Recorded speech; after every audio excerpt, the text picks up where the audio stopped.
Good morning, I'm Dan Hyland for OGV Energy TV, and I'm delighted to be joined by Rob Phillips from Addleshaw Goddard. So Rob, we're here this morning at an IR35 seminar to look at how the new legislation will change in April this year. So if you could describe first off what modifications will be made and how it might start to affect the industry. Sure, and there are reforms that come into the private sector for large and medium-sized companies. Small companies will remain within the existing sort of rules.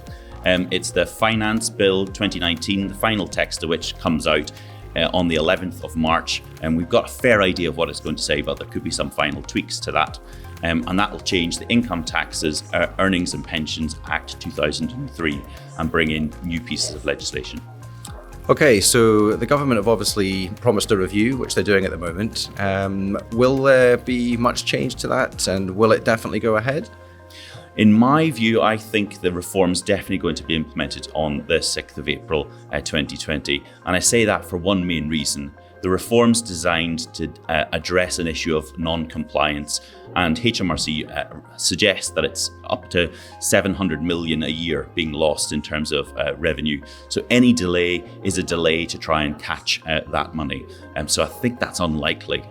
What they've talked about is trying to support businesses to implement it as smoothly as possible. So I think if there are changes, it'll be in that respect.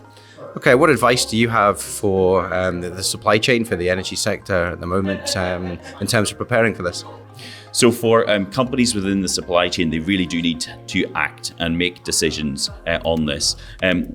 My recommendation, don't be risk averse. Look at and take a blanket approach and say that you can't use personal service companies. There will be circumstances where legitimate self-employed personal service companies and contractors can be used, but you do need to ensure you follow the rules.